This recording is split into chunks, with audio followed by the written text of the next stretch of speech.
안녕하세요. 2022년 하반기 증시 및 산업 전망 진행을 맡은 유상훈입니다. 금일은 정유화학 업종을 준비했습니다. 최근 에너지 가격 급등과 에너지 전환, 에너지 안보 등 다양하고 복잡한 이슈가 정유화학 업종에서 일어나고 있는 것 같습니다. 그래서 이분을 모시고 하반기 그리고 장기적인 정유화학 업종에서의 전망을 들어봐야 할 것 같습니다. 이분은 단아한 느낌이지만 카리스마가 넘치는 분입니다.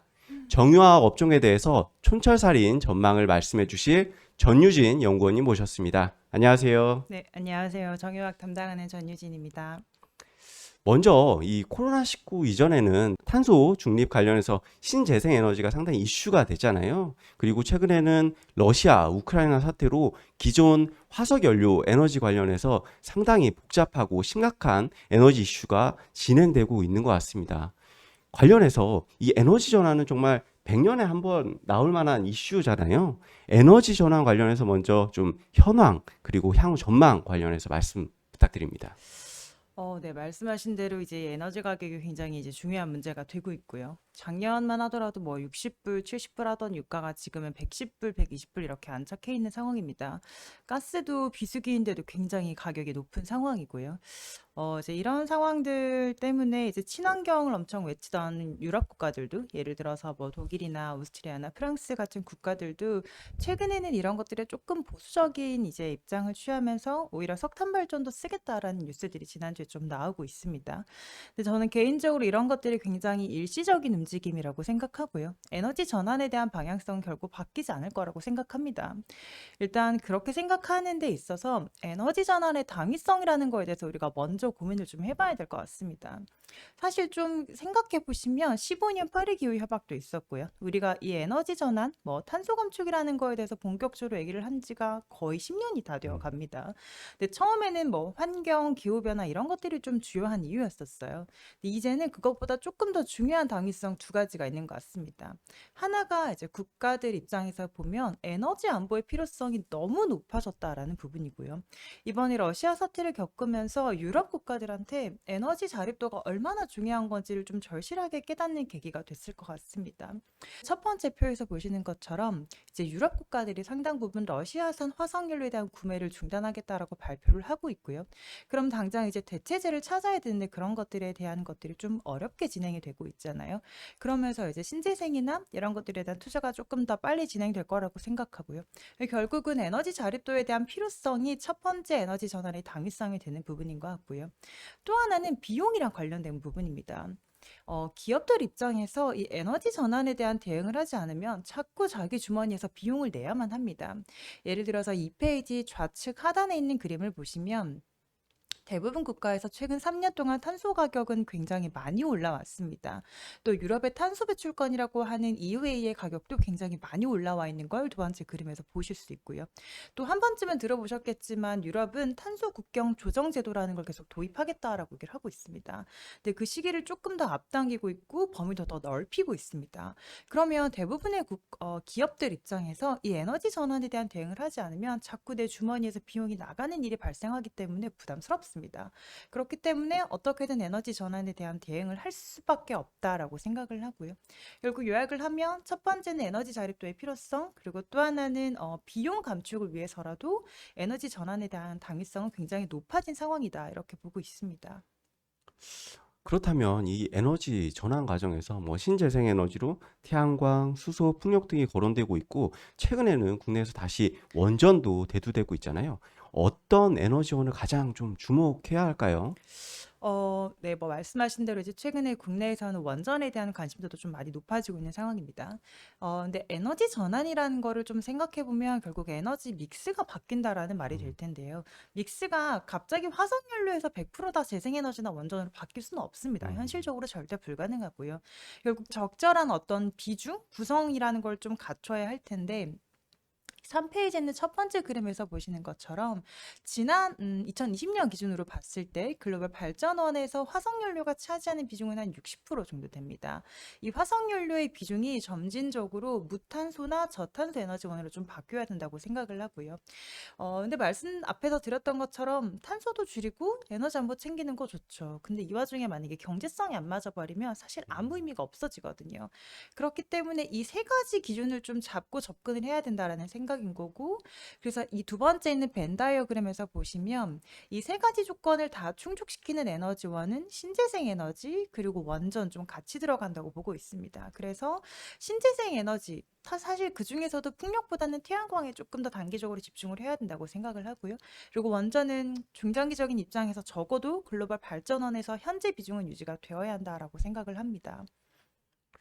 방금 태양광 에너지에 좀 더 주목해야 한다 말씀을 해주셨는데요. 태양광 에너지에 특별히 주목해야 하는 이유가 있을까요? 음, 사실 이제 태양광은 딱 지금 제일 처음에 들어보시면 대부분 이제 생각하시는 부분들이 그게 돈이 돼? 너무 비싼데? 음, 그건 보조금으로 하는 거 아니야? 라고 이제 생각을 하실 거예요. 근데 사실 그 부분도 상당 부분 맞고요.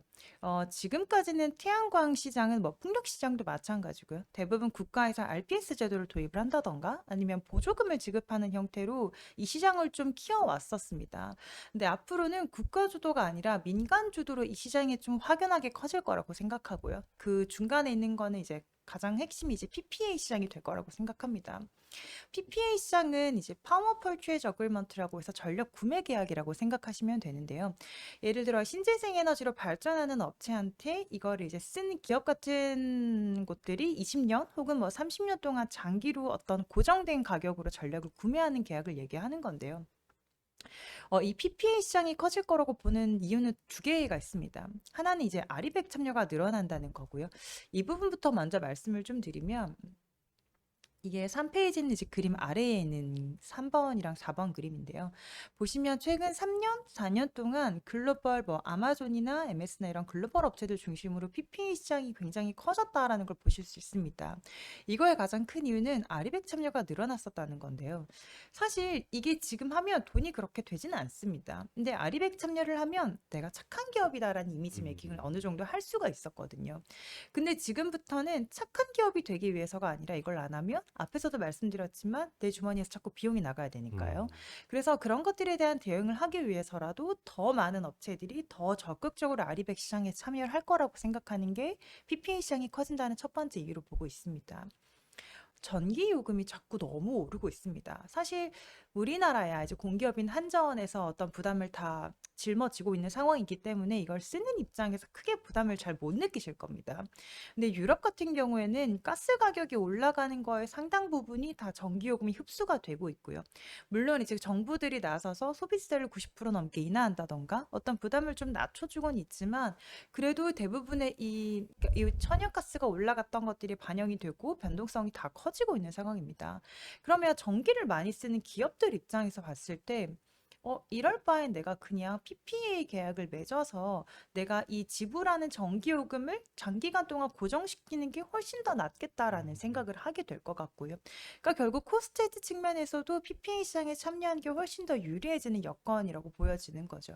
그래서 이러한 부분들이 PPA 시장을 견인하는 두 번째 이유가 된다라고 보고 있고, 결국 이 PPA 시장이 태양광 시장을 확 올려주는 그런 요인이 될 거라고 보고 있습니다.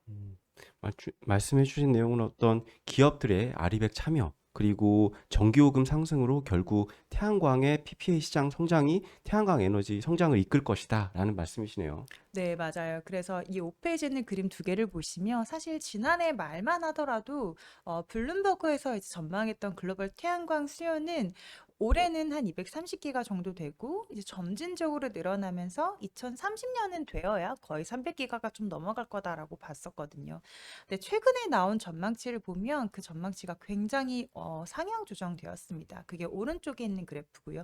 보시면 기울기 자체가 확연하게 올라왔다는 걸 딱 한눈에 보실 텐데 2029년, 30년은 돼야 300기가 설치라고 봤었던 수치가 이젠 2024년 정도로 굉장히 앞당겨져 있는 상황입니다.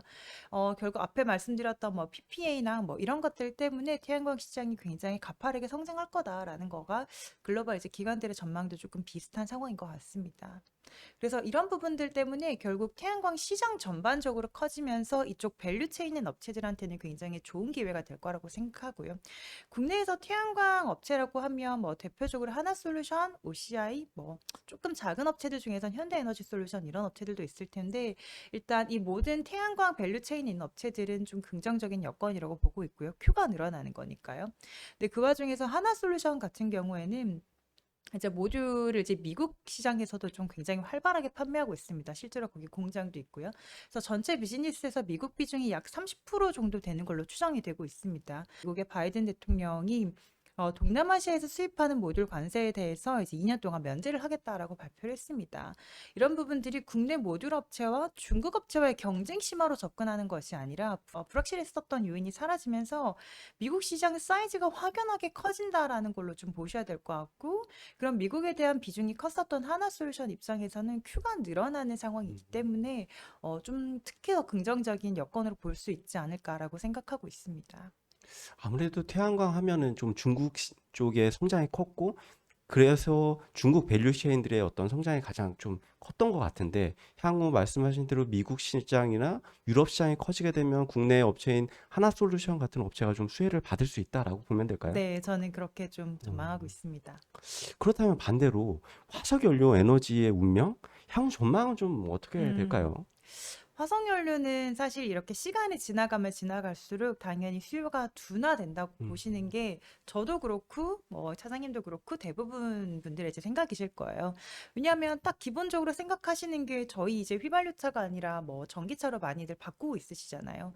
그러면 이 운송용에서 이제 수요가 줄어들 수밖에 없고요. 그래서 이제 6페이지에 있는 그림 보시는 것처럼 BP도 그렇고 IE도 그렇고 글로벌 에너지 기관에서는 2030년 뭐 조금 더 빠르면 2027년 8년에 이제 원유 수요가 피크를 찍고 이제 점진적으로 떨어질 거라고 보고 있습니다.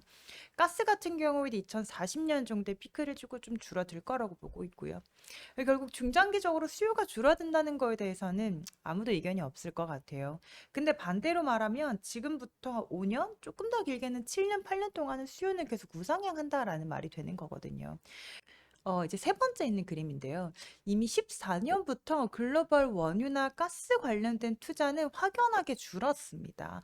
뭐 잘 아시겠지만 ESG에 대한 압박도 지난 5, 6년 동안 굉장히 컸었고요. 유가에 대한 변동성도 컸었고요. 그러면서 에너지 업체들이 이제 투자에 대해서 보수적으로 스탠스를 취해 왔었는데요. 결국 수요는 계속 늘어나지만 공급은 이미 지난 8년 동안 줄어들었기 때문에 수급 밸런스가 이미 단기적으로는 좀 깨진 상황이 아닌가라고 생각을 합니다.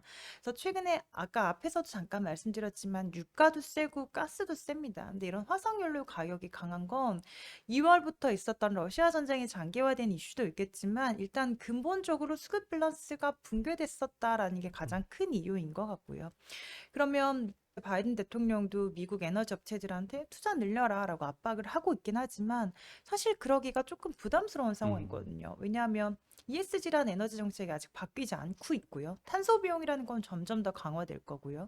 그리고 앞으로 10년 있으면 줄어들 시장인데 내가 여기에서 캐펙스를 더 늘리는 게 사실 부담스러운 상황입니다. 업체들 입장에서.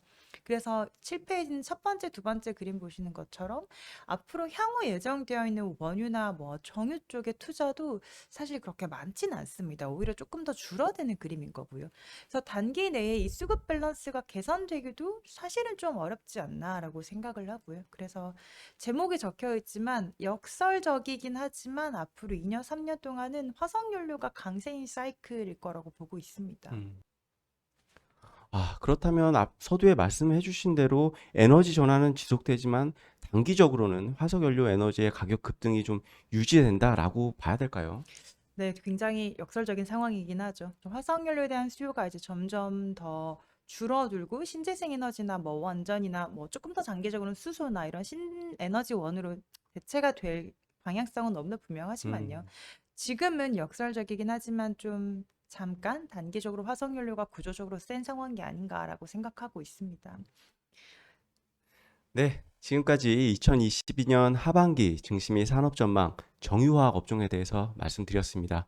복잡한 에너지 전환 이슈를 간단 명료하게 설명해 주신 전유진 연구원님 너무 감사드립니다. 네, 감사합니다. 네, 저는 다음 시간에 다른 섹터로 찾아뵙도록 하겠습니다. 지금까지 시청해 주셔서 감사합니다.